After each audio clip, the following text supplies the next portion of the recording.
Hello everyone. Hello, DM Dan from the future here. As is tradition for Explorers of Elsewhere recordings, I have screwed up the audio, and whilst Theo, Georgia and Nate were recorded beautifully, I was not recorded at all. I've done my best to try and remember what it was that I said, some very insightful remarks I might add, and I've transcribed them with the finest online Microsoft SAM TTS generator that money can buy. I appreciate it's kind of not ideal, I apologise for that. I figured out why I didn't record and I fixed it for the next one. But hopefully this shouldn't impact your enjoyment of this, and you'll still get some insights from Nate, Theo and Georgia about the first 5 episodes of the campaign so far. Cool, with all that said, thank you, enjoy. And welcome to our very first episode of Titan Talk. It's our behind the scenes chatter about how we feel campaign 3 is going, chatter about our characters, chatter about Daggerheart, and all that lovely stuff that we like to get into. If you watched campaign 2, you may have recognized that we did the very same for that. We did something called Algernon's Angels, where a bunch of us got together and we had talks about theories and predictions of how the campaign was going to go. Obviously around that time Dan wasn't in it, but Dan is now in it. He is over there. He is joining us for this chatter. I've muscled my way in this time. And also, this is actually at this very moment being, obviously if you're watching this on YouTube, this has been pre-recorded, but we're actually streaming this live in our Discord. So if you become a member, you can actually join in with these conversations, ask us questions, get in on the conversation, and have a jolly good time. And obviously all of that information is down in the description below. But without further ado, let's get on with our Titan Talk. Obviously I've already introduced our wonderful GM Dan. Hello. We also in the corner down there we've got Theo. Hello Theo. Hello. And then right underneath me we've got Georgia. Hello, Georgia. Hello. Hi. Unfortunately, Livy and Tim can't join us this evening, but hopefully they'll be able to come to another behind the scenes in the near future, because we do plan to do a fair few of these as we ramp up the campaign. So first off, let's have a little chat, because we've not really had a little chat since we finished episode 5 now. We've just finished episode 5, this last Monday. And so now we've had like a little bit of a time to sort of get to know our characters, have a little play around with them, get to know the setting, get to know the NPCs. So let's have a little chat about how we're feeling about our characters, but also how we're feeling about Daggerheart, because if anyone who watched Tales, you'll know that myself and Theo and Georgia, we all played in Tales, and we did all the beta testing for it, and obviously Dan GM'd all of those sessions as well. So it's having a little conversation about how we also feel the sort of more now permanent changes for Daggerheart feel now that we're actually getting like we're getting our good old teeth into them. Let us start with Georgia. Let's start with Georgia. How are you feeling about Cassandra? Yeah, she's interesting to play. She's definitely very different from Alfric, who was my character in our previous campaign. He was very much just a little guy, desperately wanted to be liked, wanted to do a good job, wanted to be a hero. Cassandra wants none of those things. She's got one goal, and she will shoot a man in the head if she doesn't get it. She wants to see some gods. And how did we've obviously all played before, and killing has not been like a big thing for us, but how did you feel about sort of shooting a man in the face and Dan just kind of going, "You've shot a man in the face, how do you feel?" It wasn't entirely intentional. I know Cassandra just wanted to finish the fight. I was like, okay, what is going to finish the fight the quickest? Wants to get onto the island. It's going to be... It's just shooting a man in the head's gonna do it. And I wanted to show off her cool gun, which she got in the divorce. So yeah, I was gonna say her cool gun, because obviously a lot of when the gun does appear, and Dan is always saying like, "Cooper, how does it feel about seeing your ex-wife with your gun?" So The gun is called alimony. I was It's- so happy yeah. that the gun's name was mentioned. Yeah. Character building. Good. And how are you feeling about Daggerheart at the moment? How are you feeling about one, playing a sorcerer, and two, sort of the changes to everything? Do you feel like there's been much changes, or do you feel like it's fairly still the same as how we were playing in Tales, or a bit of both? Yeah, it's kind of a bit of both, really. I mean, I played a bard in our last setting, which was interesting to get my head around. I think you found that playing the bard as well. Is they're very magic based, a lot more than you expect. I went in expecting to be a buff character, like a buffing, or like buffing, and I ended up with a load of spells, and I was like, oh, okay, that's different. Not completely different from bards in like D&D, for example, but still more than I expected. And then obviously going into a sorcerer, you expect to be a magic-based class, which it feels a bit more on kilter with what I'm expecting. But with Daggerheart, I really enjoy the combat playing a sorcerer. It feels a lot more like you can do what you want. Whereas in other TTRPGs, for example, you're a lot more restricted by what the numbers tell you or by what the exact rules tell you. Whereas with Daggerheart, it feels more like, okay, what is the story telling you to do? What is the roleplay telling you to do? What is the theatre of the mind and the rule of cool telling you to do? And it feels a lot more like your turn means something. Whereas sometimes in other TTRPGs, you can wait 40 minutes for your turn, roll a bad number, and then that's it, you've got to wait another 40 minutes and you're checking your watch. And it means that combat cannot be fun if you're not having a particularly good day. So yeah, it's been really interesting. And it feels like, because it's been a little while since we played the BTS, it feels familiar, but also it feels fresher. And I think they did a bit more fudging with the numbers, especially with the encounter numbers as well, just to give that little element to it, which has been good to play. Yeah, definitely. Yeah, sort of saying I quite like the fact, because I've never played a bard in D&D, and so it's quite refreshing to also. But I did play a sorcerer when we very first played like Daggerheart, when we did like the test that they gave us. So it is quite nice also having that sort of attack spells as well, along with the sort of buffing. And I guess you can build a bard to be a much more sort of buff-centered character. But I quite like that, and I feel like having those spells has played nicely into the character that I'm sort of building for Griffin as well. I mean, it's interesting when you get a bard and suddenly they give you Fireball. Yeah. Yeah. Or Wall of Fire. Yeah. Yes, Griffin, Wall of Fire. We'll get onto that in a moment. Cooper, Theo, how are you finding Cooper? I love playing Cooper. He's fun.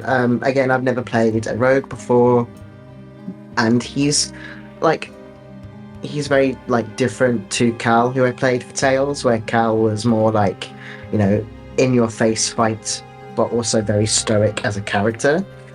Cooper is actually like stand back attack wise, but then also very like abrasive and emotional when it comes to what he's talking about. So there's always like switch the way I play him the other way around, which is interesting character wise.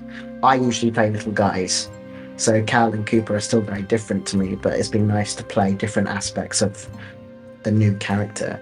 But yeah, and also playing a rogue, like, I think I may have talked about this before, but I quite like how I can flavor the rogue however I want. I don't have to be like dark, edgy.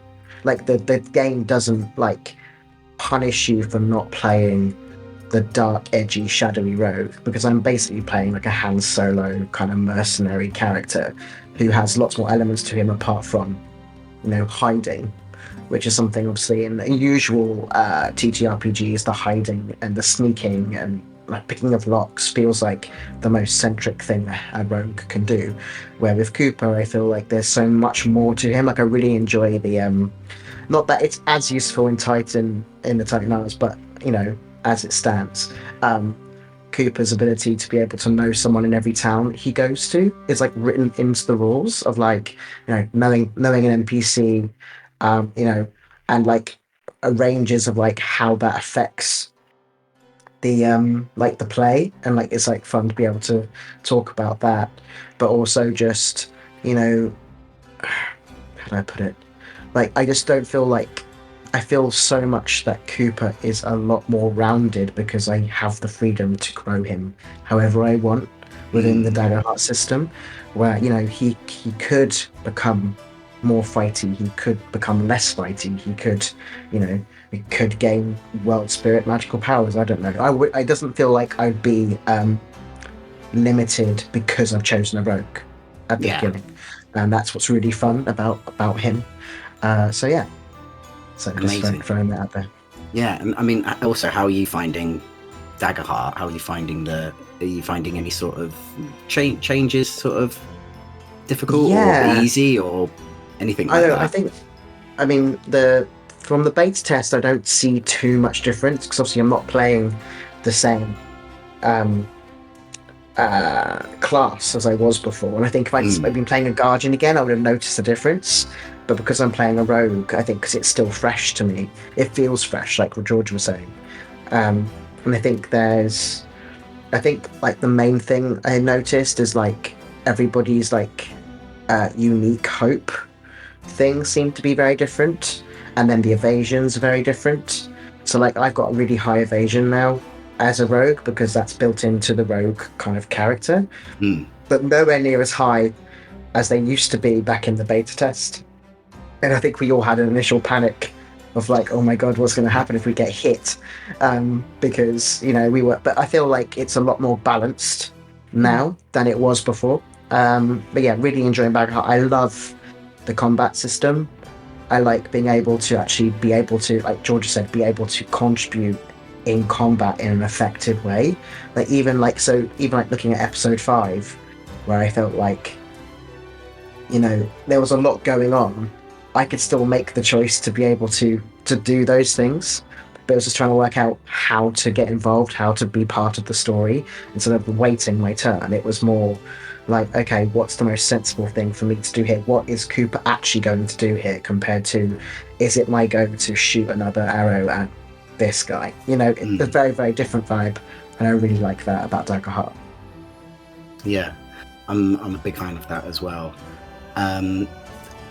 One thing that I've sort of noticed, so Dan sort of kind of pushed me more onto the Reddit, to the Daggerheart Reddit, and it does seem to be that a few people seem to be struggling with the spotlight system. Like they're really struggling with kind of not having like a set initiative, like actually kind of. Is that like an anxiety thing, or is it like a liking the routine of knowing when your number is, or?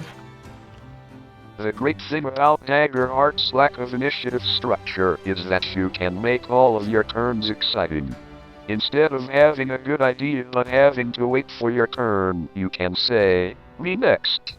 I guess another big difference is the idea that a particular player might take multiple turns, because they are most suited to doing what needs to be done. I will admit that as a GM, I've been guilty of passing play to a player that has to suddenly think of something to do with a turn they've just been given, when instead they can wait until a certain moment arrives and they can do something awesome. No one wants to feel like they have wasted a turn. That said, it is a lot easier to do that when you are sat around a table. You can read people's body language. To be honest, I think it's mostly because we're too British and polite. I think we are all too polite. Yeah, it is a little bit nerve-wracking to go like, can I do my shooty thing now? But that's... Yeah, when we're excited and in the moment, we don't want to be going, Yeah. and talking over each other, and then it all becomes too chaotic. It is, especially as sort of like we're streaming our game to a lot of people, it can be a bit like, oh, I don't want this to clash for the audience. Also, I think this experience would be very different if we were playing it in person.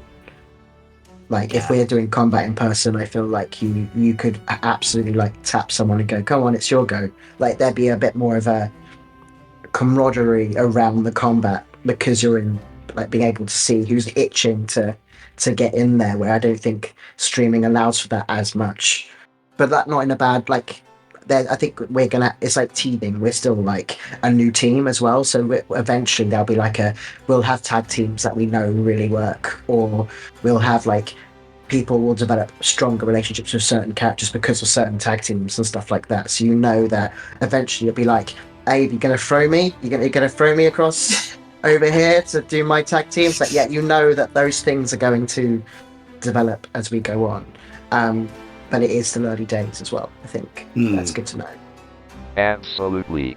I'm really happy that we had the opportunity to play the Daggerheart beta test with Tales from Elsewhere, as it allowed us to implement certain things that we need for a live stream.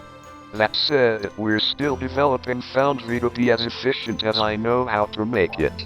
I don't think there has been a single session where I haven't said, I have an idea to fix this problem that came up. Currently, we're looking at a hands-up feature, so we can easily say who would like to take their turn next. I'm very patiently waiting for the official/unofficial Daggerheart Foundry system to release. We're just waiting for Darrington Press to give it the green light. Yeah. I feel like a lot of people as well, like it's sometimes hard to remember, but also this is still like a very brand new game, and it's still gonna, so obviously D&D has just like decades of, you know, sort of people coming up with their own house rules and ways of doing stuff, and it's been not perfected, I wouldn't say that, but it's been refined in certain ways, and a lot of people have been playing it for a long time, and it's sort of like a way that they're comfortable with. So I think as the years sort of go on and the games, you know, sort of gradually improves and things become a lot more easier to understand, people will have their own house rules of how they do things, and it's just like, actually, I did this with my group and it worked really well, and that might gel more with your group, and so on and so forth. So I think people still need to kind of cut it a little bit of slack, and I think because it obviously comes from such a big name like Darrington Press, people are like, no, I want it perfect now. So What about you, Nate? me, I'm enjoying playing Griffin. As I said, I've never played a bard before. Certainly not a bard with Wall of Fire. Certainly not a bard with Wall of Fire. Yeah, I did want. I wanted like a sort of mix of buff, buff spells, but also a number of sort of combat spells as well, because I didn't want to be just completely useless in a fight. There may very well be reasons why he's got quite extreme spells that you might find out later. I don't know. Yeah, it's been fun sort of building him and playing him. I still feel like there's a little bit more time that I need to sort of get into his character a bit more, but I feel like now I'm slowly getting in there. I'm slowly sort of understanding how to play him a bit better. I didn't fully intend for him to be the idiot of the group, but I did kind of get the feeling that he was going to end up being the idiot of the group, because he's just there for a laugh a lot of the time. But yeah, like, really enjoying playing Griffin. It's a big change from obviously Azakar, who I played in campaign 3, and yeah, and even sort of like a big change from Caverin as well in campaign 2. So yeah, he's good, he's fun, and yeah, I'm enjoying playing the little boy. I'm glad that he got like a ruffle of the hair from Abe last episode. That made me go a little bit, I'm gonna say he's not a nil idiot. He's just, you know, he's comic relief and a bit excited. He's happy to be there. He's got friends. He's got friends and he's happy to be there. Speaking of Abe, do we want to have a little bit of a chat about the big sort of cliffhanger we were left in on episode 4 and we went into on episode 5? So we've obviously found out that Abe has a daughter, He's got a daughter. He's got a daughter. He's got a daughter. when I was talking to Livy about that character plot point, because, obviously, Livy definitely needed to be in on that secret. It's like, by the way, Abe. When Livy said she was up for it, I was really excited and I made an audible noise. And I guess it's a question about, obviously, this cult that he believes that they're in. We're feeling it. We're feeling the cult vibes. I think we were all like, Massively. yeah, it's just Abe being Abe. Like, Yeah. he just doesn't like people. He just doesn't understand the youth. And then we got into their compound and it was like, oh no, I think there's a cult going on. And I think it was the pits as well. It was like, It was the pits. What the pits? And I was just like, oh dear God, get her But I out mean, of there. May I Get her just out. say, That, was yeah. not my idea. Livy came up I with know. that. Livy knows. I was expecting that to Livy be knows. like the birthing pits or somewhere, like quite, just usual. No, it's the prison pits. The execution pits. The slowly flooding prison pits. God. I mean, that doesn't surprise me from Livy, so for knowing her so long. I know I'm speaking for Livy here, but I think it's really interesting seeing the direction she's going in with Abe. I've GM'd for so many characters now, but I don't think I've ever had a player character who has massive daddy issues, but is actually the daddy. I think it really shines Abe in a completely different light. We've come to massively, yeah. expect that Abe is just a cranky old man living on a rock on his own. Yeah. But now we know he has a daughter, we have to ask what happened in the village that made him Yeah. leave his daughter behind. It must have been something bad. You kind of feel she left him behind as well. Yeah, she referred to him as an exile. Abe is Yeah. definitely someone who says, "You can't fire me, I quit." I Yeah. quit, yeah. This was my idea. And I guess it's also the end of the episode 5 where we saw Molgolva, was that her name? Yeah, talking into her little glowing orb that wants to be released. What is that all about? Not something we've ever seen before. No. I'm going to say another imprisoned dragon somewhere. But that wasn't even the biggest reveal at the end of episode 5. No, there was plenty that happened. So we've now finally seen the Several. Titans.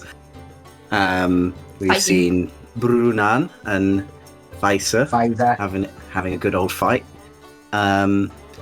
Couldn't help but not notice that they had big crystals coming out of their bonds.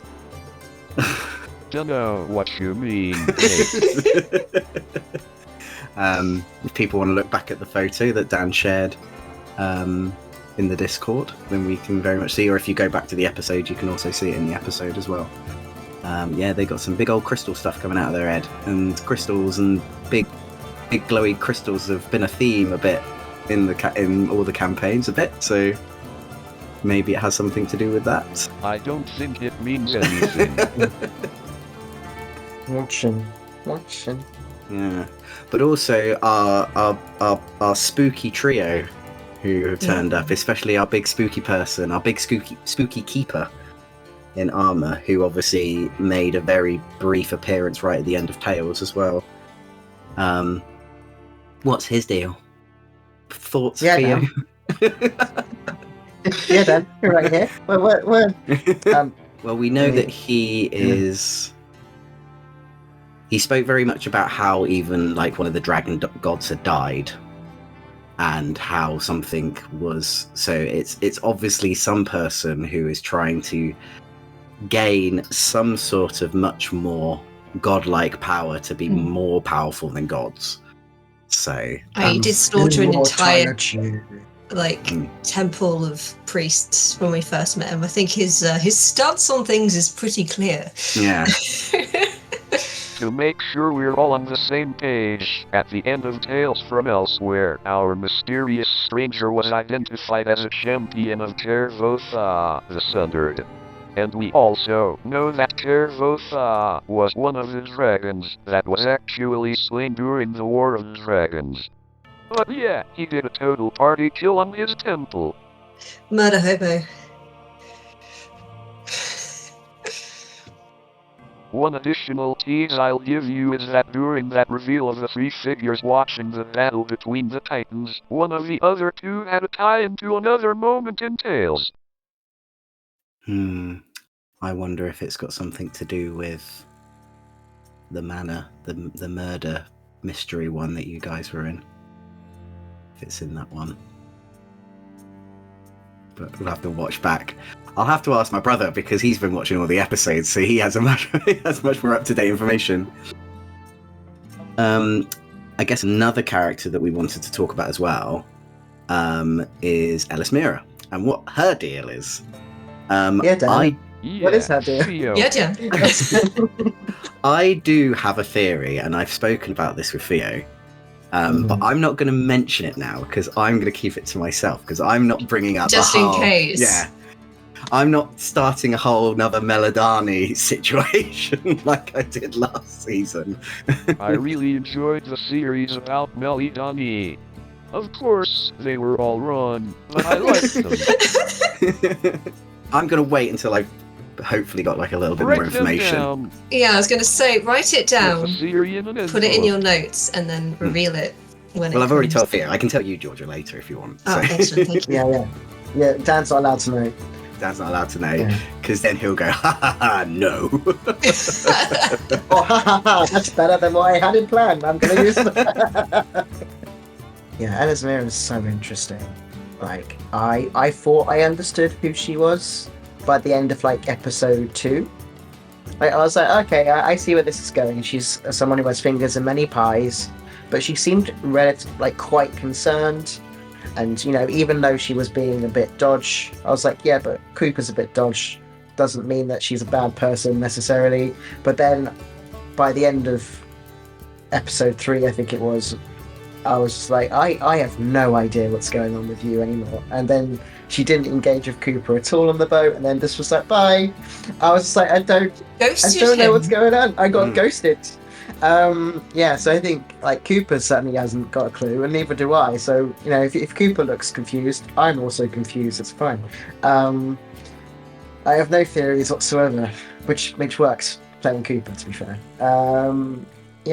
I think she's such an interesting character, and I love that she was designed from an NPC that won the competition. So that's really fun too.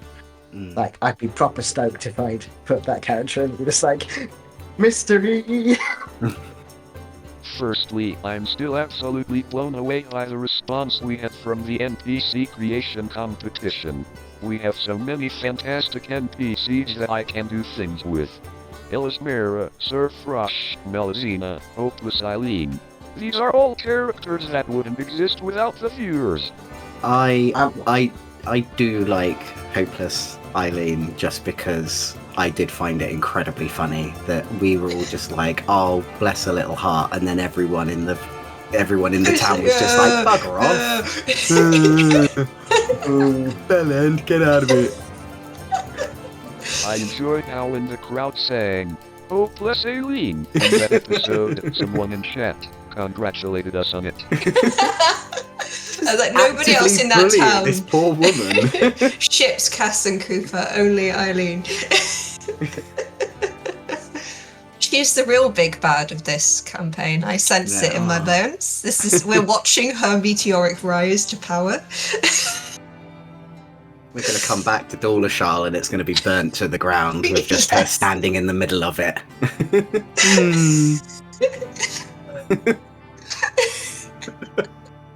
So, Georgia, which NPC do you stan? I stan Boss Ungriner. I have a real soft spot for that creepy man. A man with many boats. Who could resist? I love. Yeah, I love a character that just like exudes a certain kind of gravitas. Like, you do feel that if you displeased him, he could just pull some shit, and like he wouldn't even lift a finger to do it. You just end up in the harbour, And I love a character that kind of has that, even though like we haven't fought him in any way. We fought his underlings, but like there's just a feeling about him, and I love a spooky man. And you, CO? I really like Abe's daughter, actually. I think after meeting her in episode 5, she's so interesting. I like trying to read how she really feels in situations is really fascinating, because you can kind of feel like she wants to talk, and then I don't know whether there's because okay, my theory time.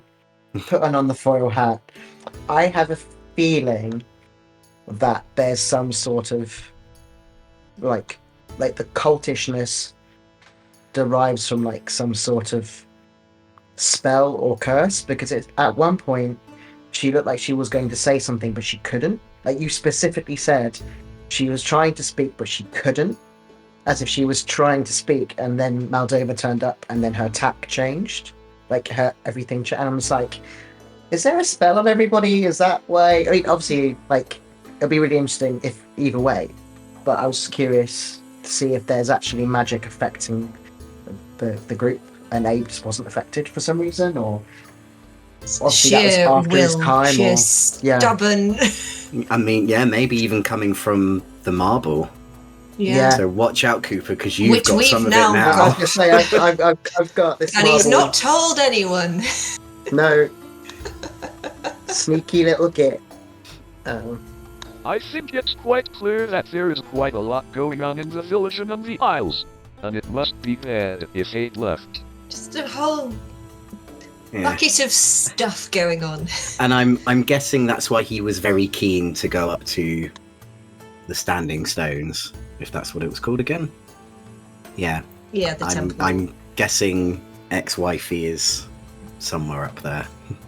And now it's just being trashed. And now it's just being trashed by... two gods. Kaju Titan fight that's going on above Yeah. us. Yeah.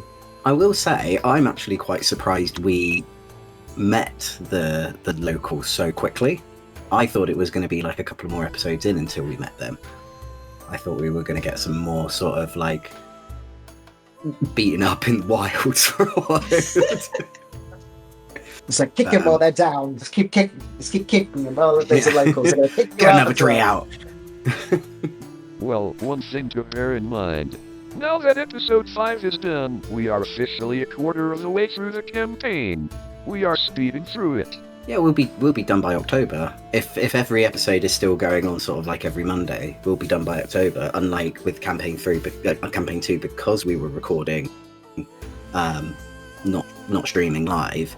You know, there were times where people couldn't make it, so we would just not do it, and then it would be a couple of weeks until we'd actually recorded the next episode. And so, yeah, when we started, I think we started in like the February, and we didn't finish until November, until we filmed like the finale. So, yeah, it felt so much longer, but it's right, because we're now doing this pretty much religiously every Monday, we'll be done by, it'll be done before you know it. Well, yeah. So, is that the end of our list of questions, or have we got anything else to ask? We have a question from the Discord we need to answer. No, anyone else? I mean, since we're discussing us playing the new Daggerheart, is there anything we're finding difficult to work with as opposed to either the beta version or TTRPGs we've played in the past, perhaps? I think one thing that I'm struggling with is, so I've got rally dice. When I was playing Azakar, I obviously had prayer dice, and it very much said like in the description right at the beginning, it said at the beginning of a session, roll some dice, you have some points, and you can give those to anyone who wants them, or who you feel like needs them. And so Griffin has fairly the same. He has his rally dice, which means everyone gets a d6 if he sort of says so, but it doesn't say anything about it being at the beginning of the session or during the session, if I have to do it as an action. So it's really hard to sort of go, do I just say, oh, by the way, because we might, like, I think, you know, last session with episode 5, it started on a cliffhanger. I can't go, wait, everyone have a nice rally dice.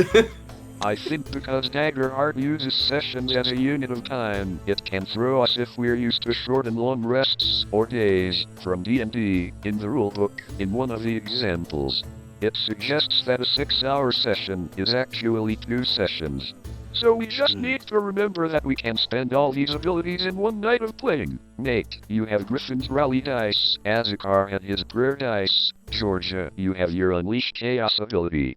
Yes, I was gonna say, yeah, when do I? I think that we just need to use it, Yeah. and then restock it at the start of each episode. You can actually get so much usage out of it. And I will. I think as we just carry on, we just assume at the beginning of a session, everyone has an additional D6 to do with as they wish, and they get it just by seeing Griffin's face, because it's so lovely. Oh, inspired. Anything you're struggling with, CO? Yeah, I think for me it is, and I don't know if it's because we haven't got a lot of talk about it because Daggerheart is still so new, but it's how to use the experiences effectively.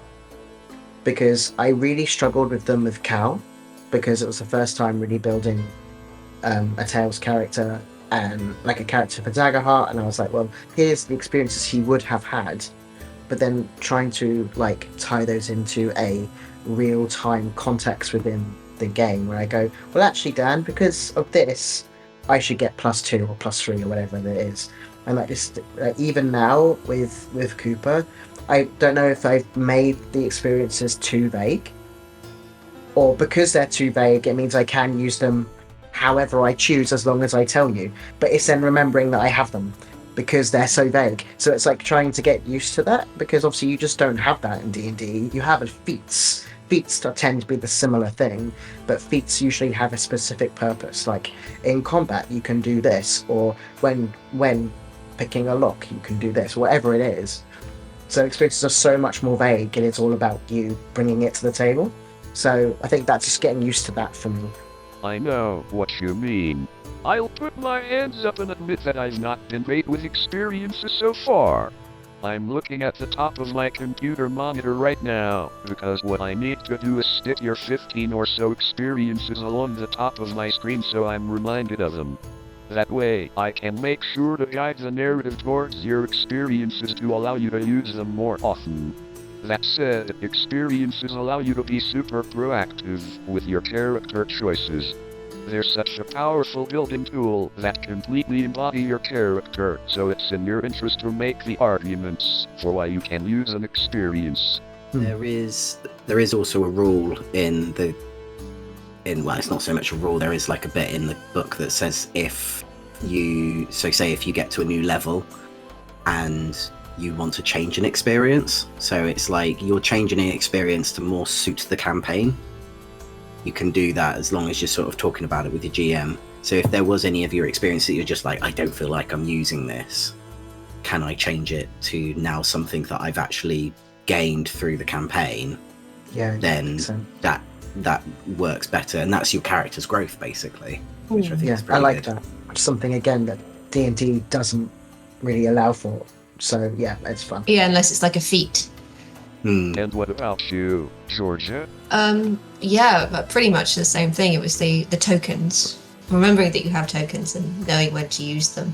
It was something I struggled with Alfric, was I think the thing that you're doing, so Nate, is the remembering that you can play songs Yes. and have different effects with the songs, and you can rally. And that was something I really work into, despite deciding I wanted to be a buffing character. I then forgot, which is probably more a me issue, a Daggerheart issue. Yeah. But yeah, it's that in the. I like the openness of experiences a lot. I like that you can basically put anything. But it can be a little bit like, oh, can I use this now? What is the correct character experience? Because I've definitely written some that, no, that's probably not. There's definitely one, at least for Cassandra, where it feels correct for her character, but I've no idea in a circumstance. So that can sometimes be a little bit different. Is that your hard-headedness? Yeah, I want to intimidate.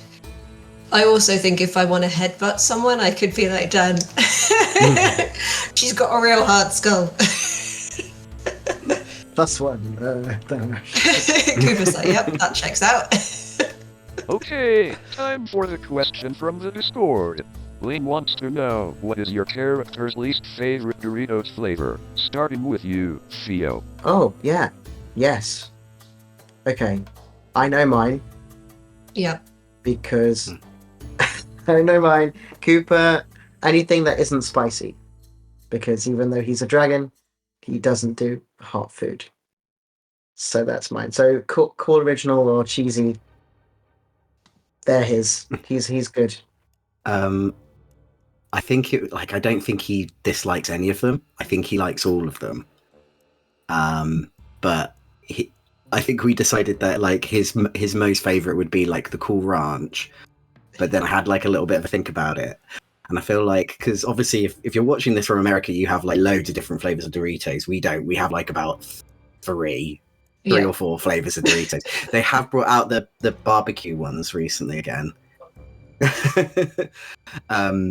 So I like to think that he would have had one like that was just for a limited offer, and he really, really liked it. And then it no, just we can't have it anymore. No, we can't have it anymore.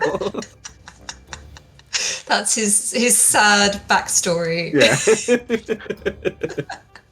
Just bemoaning all the time, like, I wish I could have that barbecue one again. He's written several ballads about it. Yeah. It's the cheese flavoured, because she just doesn't get the point. If you want cheese, have cheese. Why have a cheese flavoured crisp thing? It's not even that tangy. It's Not even tangy. I should write a letter.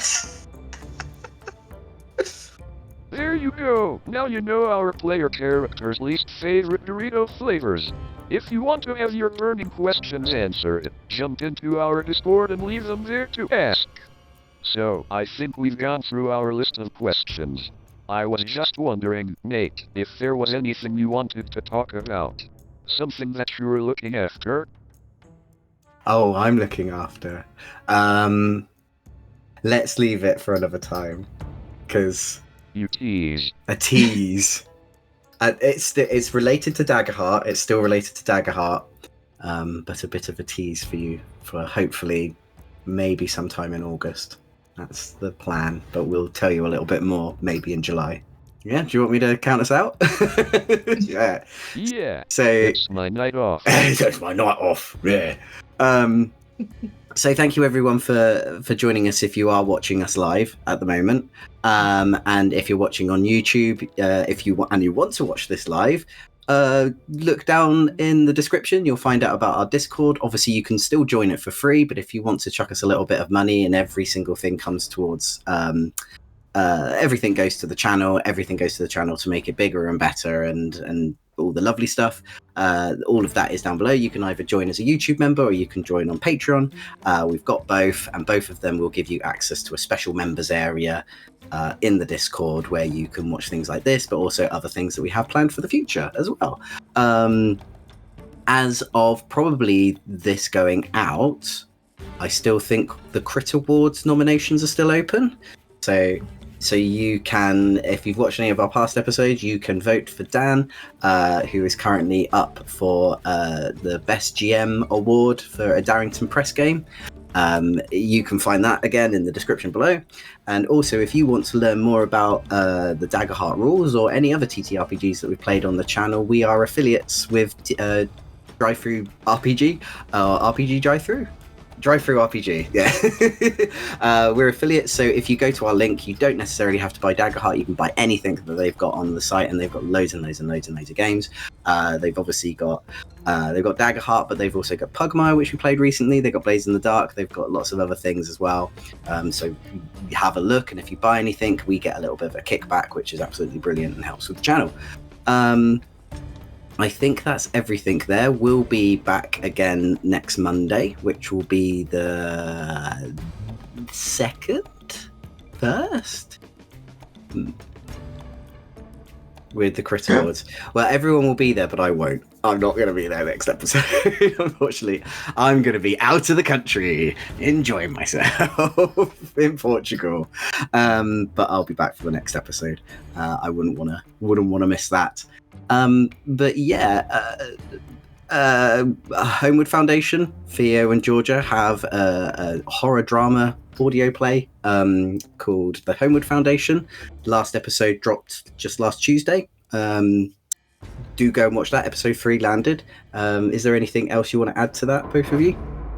More episodes bi-weekly until August. It's found footage. It's based on Dracula. It's very, very horror based and very queer. If either of those are your things and you like vampires, consider giving us a listen. You can find us wherever you get your podcasts. If you're going to listen to anything this Pride Month, listen to Dracula's Head. And you can see everyone here on the very last day of Pride Month, always still our lovely flags, on the 30th of June. So until then, thank you everyone for having a nice little chat about these things. We'll do another one of these very, very soon. Until next time, we will see you later. Bye-bye. Bye. Bye-bye. Bye.